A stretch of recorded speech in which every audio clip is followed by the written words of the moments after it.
nu har jeg bare snakket, ikke? Og jeg har mega mange dying questions også, og det er jo ikke noget interview. Men jeg er nysgerrig på din målgruppe, fordi at jeg kan ikke regne den ud. Fordi jeg ved, der er mange, fordi du har sådan en stor kanal. Jeg har lidt nemmere ved at regne min målgruppe ud nu, men jeg kan forestille mig, at det både er meget små børn, der ser med, men også mange voksne, der ser med. Ja. Jeg ved ikke, hvor der ligger flest. Nej. Jeg ved ikke, hvad der er den primære målgruppe. Altså, på Analytics siger den, de fleste er mellem 18 og 25, tror jeg nok. Men de kan jo også lyve om deres alder, jeg ved det ikke. Nej. Altså, og når jeg er til meetup, så er det jo primært børn og teenager. Men der var også en, der genialt sagde til mig, jamen, der var nogle voksne, der også var fan af mig, men de ville aldrig nogensinde komme til sådan noget meetup, der. Det var nok de mere små, der synes det var sjovt. Det gider voksne der ikke. Nej, altså, de gider ikke at komme og få autografer og alle mulige ting, eller købe en plakat. Nej. Så jeg bemærker absolut i hvert fald til meetups og sådan nogle ting, at det er primært de små, ikke? Jo. Men når jeg holder foredrag, der er det eddermame blandet, synes jeg.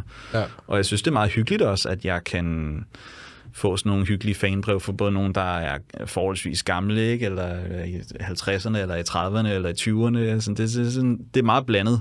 Altså, det synes jeg er ret fedt. Altså, din video går jo ud til alle, føler jeg lidt. Altså, det er jo ikke noget, det er jo et barn kan forstå det, og en voksen kan også forstå det, og synes, det er fedt. Altså, begge målgrupper kan synes, det er fedt. Du reacher ikke. Der er mange YouTuber i dag, hvor jeg synes, de kun målretter sig børn. Hvor jeg synes, det gør du ikke. Nej, fordi det er noget, alle kan se. Ja, men jeg går heller ikke efter nogen målgruppe overhovedet. Jeg går bare... I sidste ende, så prøver jeg ikke på at please nogen. Det er måske nemmere at sige sådan. Jeg går efter at please mig selv. Alt det, jeg laver, det er jo mine egne mål og mine egne ambitioner. Jeg tænker, det kunne være fedt at lave noget med en tornado, ikke? Eller det kunne være fedt at lave det her. Du gider ikke lave noget, bare fordi det giver views? Nej, jeg laver alting for egen vindens skyld i sidste ende, fordi at jeg synes, at det her kunne være fedt, eller jeg kunne godt tænke mig at give mig selv udfordringen med at lave en vulkanvideo, eller en zombievideo, eller et eller andet. Jeg gør det jo, fordi jeg selv synes, det er voldfedt, og det er nogle personlige mål, jeg opnår, ikke?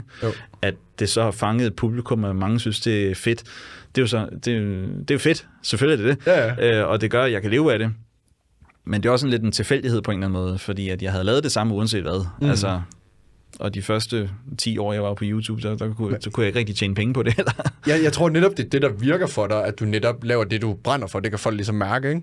Altså, jeg er jo ved at blive skør i hovedet ved at se, altså, at alle skal være sådan nogle små mini-Mr. Beast lige nu på YouTube og lave... Ja, tak. Jeg kan slet ikke have det. 10 versus 1000 kroner hotel, eller med mad et eller andet. Altså, eller 24 timer i min bil, eller 24 timer i Forbes Sommerland, og sådan, lad nu være. Altså, alle...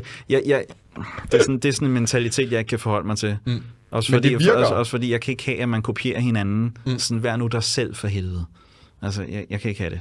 Men det er jo fordi, så giver det måske ikke lige så mange views, fordi det virker jo for de mennesker, der... Men der tænker jeg også bare, det kan godt være, at det kan give mange visninger og alle mulige ting der, og folk bliver glade, men man må da tabe sig selv hen ad vejen, og til sidst tænke, hvem fanden er jeg? Hvad er min identitet, ikke? Jo. Eller om ikke andet, man bare dør i at lave noget indhold, man ikke personligt brænder for, og ikke personligt har som mål, og man ikke synes, man udvikler sig som person og sådan nogle ting. Altså, de kan vel ikke blive ved med at lave sådan noget der, tænker jeg.